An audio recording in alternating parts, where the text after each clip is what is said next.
All right, so The Ten Commandments from 1956, produced and directed by Cecil B. DeMille, starring Charlton Heston as Moses. It's one of the most significant films to come out of that late 50s, early 60s period where Technicolor was the new popular trend and everything in cinema had to be as big and as grand as possible to fully take advantage of this new technology. Uh, of course, color film existed before then, but you get my point. This is really when it was starting to become standard in Hollywood cinema. Even if you haven't actually seen the film in its entirety, you've no doubt seen the clip of Moses parting the Red Sea at some point. I mean, it's just one of those extremely famous moments from cinema that you cannot live on this earth for very long without seeing parodied or referenced in some way. And it's really surprising that this is actually a remake. The original was also produced and directed by Cecil B. DeMille. It's one of those rare occasions where a director will go back and remake a film they already did. But it's also one of those extremely rare situations where a remake far surpasses the original in terms of popularity and notoriety. This is almost universally considered the better film, and it is, but the original has almost been forgotten. And that's why I thought I'd take this opportunity to look at the original. The original is include. This is one of this is the new Blu-ray release of the 1956 film, and they actually included the original 1923 silent version on there as a bonus feature. I believe it's public domain, so you can get it off the internet for free legally if you wanted to. The bonus feature version that they have on here is a proper Blu-ray release. It's been restored, it's been cleaned up, and it looks really good. So I would recommend getting your hands on this version. Shut up, phone. I would recommend getting your hands on this version if you can, but it's still easily accessible. So I thought I'd take this opportunity to look at the original 1923 film and see how it compares to its more famous remake. So without further ado, this is the 1923 silent original, The Ten Commandments. Now, I'm not sure if the score they use in this Blu-ray version is the original score, or if it was a new composition for this Blu-ray, or if it was just one of the various scores they've used for the film over the years. I honestly don't know, but this one little couple measures of music that you hear in the opening credits, really get used to it. Throughout the first half hour of this movie, it's almost the only music that plays. It gets repeated so much that it'll be ringing in your ears throughout the entire rest of the movie. They really overuse this one little section of music, but at least the opening credits are nice enough to let us know that this movie has both butt and dicks. I'm so immature. We're treated to some opening texts that explain how, the Ten Commandments may be dismissed by some or by many as irrelevant in today's world, but are still really important. They use the specific phrase, they are not just laws, they are the law. And that's another issue I have with this film, is that its message is very oversimplified. Coming from a religious perspective myself, it's a relationship. It's not just a set of rules that you follow. It's a relationship with a deity that you believe in. And it's a personal relationship. So to have this film, whose message is pretty much just follow the Ten Commandments and you'll be okay, it is a very oversimplified message. But more into that later. And right off the bat, once you get into the first sequence of the film, you realize just how massive these sets are. This was 1923. This was the Roaring Twenties. It was a period of prosperity and abundance for a lot of American society. The economy was great, and a lot of new things could be tried out and done that had never been done before. And we really started during this time to form this idea of what epic cinema could be. And that's why you get a lot of these really grand, big-scaled silent films from the 1920s. And yeah, these pyramids, these statues, these massive crowds of extras, none of them are miniatures or separate shots superimposed or double exposed into the image. They are all physically there in camera in one shot. And the fact that they constructed sets and organized and choreographed crowds of extras so large for a film in 1923 is extremely impressive, and it still kind of takes my breath away. Not necessarily in terms of what it is, just knowing when it was made and what technology was available at the time, just simply knowing that context does take my breath away. And in this opening sequence, there's this really nice touch that really helps reinforce the idea that this is a silent film. It depends more on visual storytelling than films do nowadays. There's a scene where the taskmaster, orders Moses' sister Miriam to come bring him some water, and she gives it to him. He yanks it out of her hands, acting like an asshole. But when he sees her go and bring some water to one of the other slaves, not only does he go and start whipping him and being an asshole there too, but he actually throws down the water that she brought him. It just reinforces the idea that he thinks of them as worthless. He throws down that water, completely wastes that water that was brought to him because a slave brought it to him. It's just a really nice touch. There's also a pretty chilling moment where you see a quote on screen, whoever clogs the wheels of the Pharaoh will be ground into dust. And then you see a slave collapse in exhaustion before this gigantic cart carrying a statue, and it actually runs him over. It does a decent enough job of portraying the oppression of these people in just a few minutes. I mean, it doesn't do it quite as well as the remake or the animated film Prince of Egypt. For a film that only has a few minutes to very quickly convey the situation these people are in, it does it pretty decently. Now, if you're familiar with the 1956 remake or that animated film Prince of Egypt, then you're really used to seeing Moses' childhood, him killing the Egyptian taskmaster, fleeing from Egypt, seeing the burning bush. You're familiar with the entire story if you've seen either of those two films. So it'll really catch you off guard when you see that this film not only begins with him as an adult, but 9 of the 10 plagues have already occurred. This film actually begins quite late in the story. Moses in this film is played by an actor named Theodore Roberts, and silent film acting in general is very animated and cartoony compared to talkie acting because it relies so much more on the visuals. But his performance in particular is very cartoony and very over the top, and it's not distracting in any way. It's actually extremely entertaining to the point where this may not be my favorite Moses in film history, but it is one of the most entertaining. Another thing that really surprised me in this film, especially given the time period it was made, is how usually films like this from this time, they're usually very black and white in how they portray their heroes and their villains. The heroes are very good and the villains are very bad, and that's it.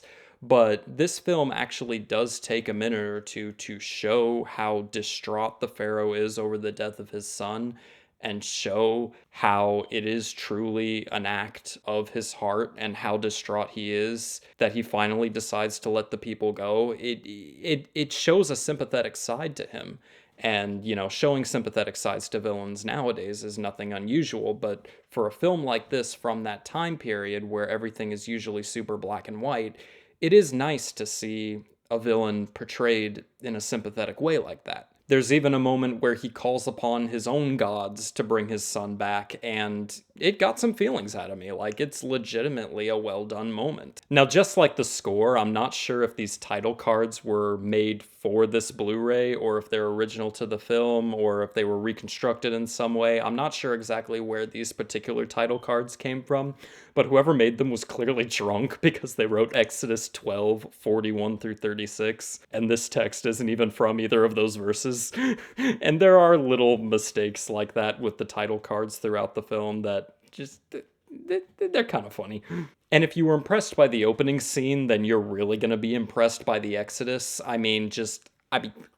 Look at all this. Not only do you have so many people physically there in front of the camera, all wearing and doing very different, very specific things, but you also have these shots of them out in the wilderness, and you just see this incredibly long line stretching out as far as the eye can see. And this was all done in camera. And I don't want to sound like a broken record. I don't want to sound like I'm just repeating the same thing over and over again. But this was 1923. Pharaoh decides he's angry and is going to go after the Israelites, and there's a really funny moment where he tries to dramatically yank off his cape, but he fails the first few times, and he's like, oh, come on, Okay, fine. And when he and his army do start charging after the Israelites, all I was thinking when I was watching this was how fun it would be to be one of the extras in that scene, to be one of the extras on horseback or in the chariot doing this battle charge.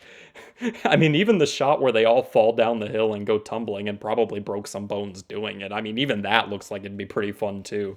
There's one shot in particular. It's a very high-speed tracking shot of them. I'm assuming it was shot from some sort of truck or something like that. It's very, very steady. It's surprisingly steady. Now, you can, with today's technology for restoring old films, you can stabilize things a bit. You know, people, and that's a very common thing that's done because a lot of footage from older films is very shaky. So usually when you watch a Blu-ray of an older film like this, it is stabilized a bit digitally, but there's only so much you can do with that. You can't completely fix a shaky shot with that kind of technology. So the fact that this shot is as steady as it is, it had to have been pretty damn steady to begin with in camera. And the guy who made the title cards is drunk again because that's not verses 15 through 16. That's just verse 16. Maybe they thought having multiple verses referenced on screen made it look more intelligent or seem more important. I don't know. Now, the most famous scene and the most famous shot from the remake is the parting of the Red Sea, and this original version of the scene uses almost the exact same technique, just with slightly different execution. They had the little model, they poured in water from both sides, and then just played it backwards. It's almost the exact same effect. But for the shots while the waters are parted and you have these standing walls of water, those were done very differently from the remake. For those, they actually had gigantic blocks of gelatin, and they were just having like a shallow little stream of water pouring over these blocks of gelatin. And, you know, when someone points that out to you, it becomes really fucking obvious because you can see these walls like wobbling exactly like gelatin wobbles. But still, it looks pretty decent, and I can't help but be impressed with it. And there's a really good example in this scene too of taking a natural aspect of the environment that you're shooting it in and using it to your advantage, because after the waters come back crashing down on Pharaoh and his army and they are all destroyed, the very next shot of Moses and the Israelites reacting, a wave in the bottom right corner of the screen crashes onto the rocks. When they were shooting it, that's just a random wave that happened to happen when they were doing that shot, but the way it's edited implies that it's from the waters crashing back down. It's a great example of taking an aspect of the environment you're shooting it in and using it to your advantage. And it did stick out to me.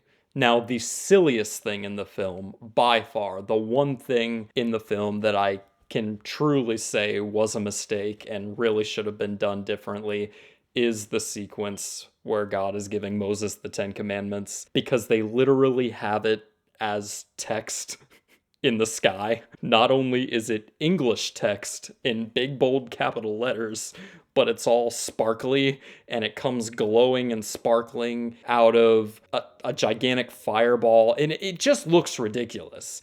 Even if they did that with today's effects, it would look ridiculous. If you're really trying to portray a deity that is the creator and controller of the universe giving his own personal laws to a man, it just looks ridiculous. And Theodore Roberts' performance as Moses gets especially silly in this sequence too, because the entire sequence he just keeps pointing at everything. Like, what is he pointing at? There's no one with him. Like, look!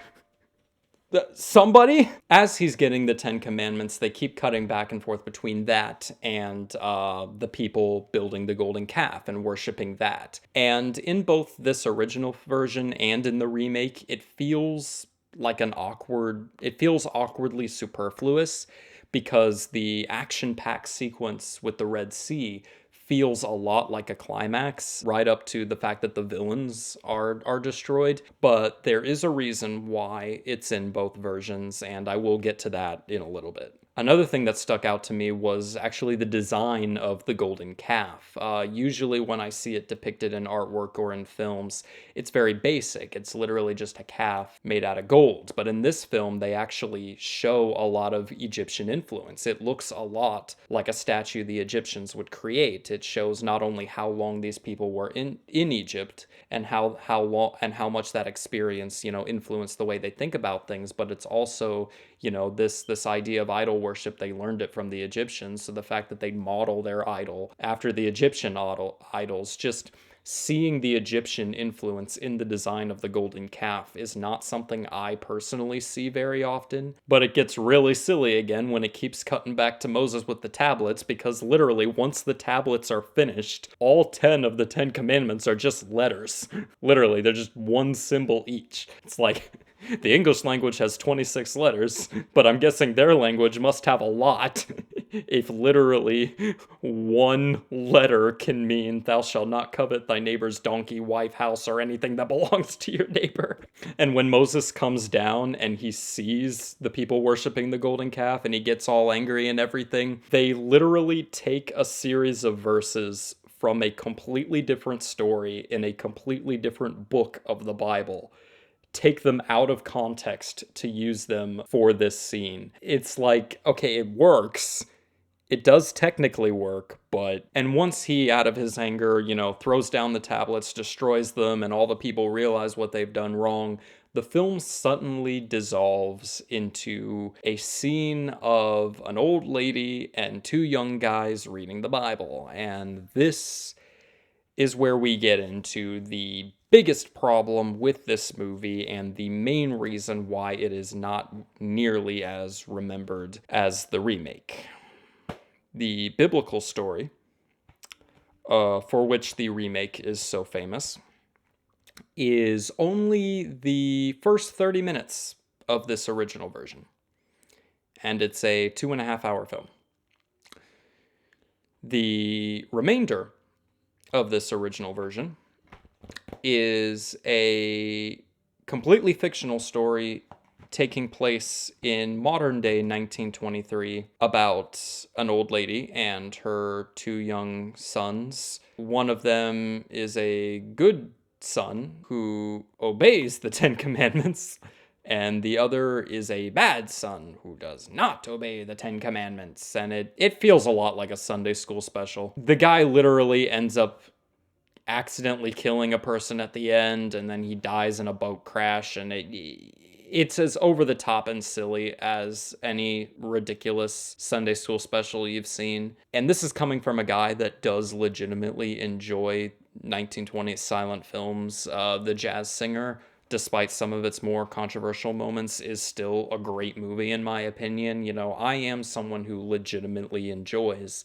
1920s and prior silent films. And it's honestly forgettable too, because you realize that I'm not really going into detail about what this story is about all that much. That's because I hardly remember. I remember how laughably ridiculous I thought the whole thing was, and I remember laughing at it the whole time and thinking it was hilarious, but I barely remember the details of the story. Being forgettable is the worst crime a film can commit. The entire message of the film is obey the 10 Commandments, and that's it. And as I mentioned earlier, that's a very oversimplified idea. That's why the film is titled The 10 Commandments. You watch the remake and you think to yourself, okay, this is just the biblical story of Moses. Why specifically is it called The 10 Commandments? That seems like an odd title.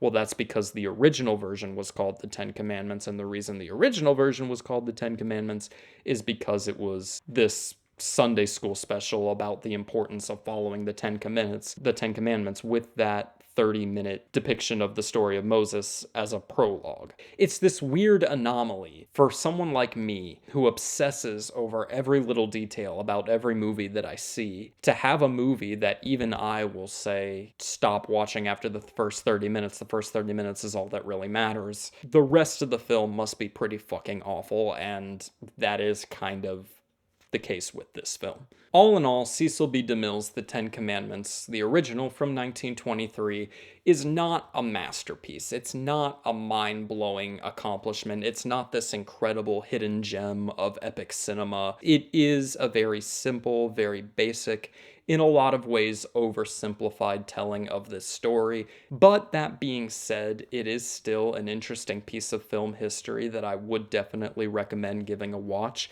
If you're interested in the history of special effects, there's a lot of really cool material here. And if you're interested in just seeing how far cinema could go in the early 1920s, there might be bigger, grander films from that time period that I honestly don't know about. But this is still a testament to the Roaring Twenties. This is still a testament to this period of economic prosperity in our history that allowed us to really start forming the idea of what epic cinema could be. Thank you guys so much for watching. It's been a really long time since my last video. You'll see I'm living somewhere. I'm back in the US. I'm living in the US again. I've lost a lot of weight. There's been some obvious technology upgrades. I've had over a year, I think, since my last video to really think about things and to really reevaluate what this channel could be. I've also been really busy with work and stuff like that, so something that I don't get paid for and do purely as a hobby really got pushed to the sidelines. So I'm going to be trying out a lot of different things, the We Swear We're Not Disney's and the In Defense Ofs, those series that I committed myself to.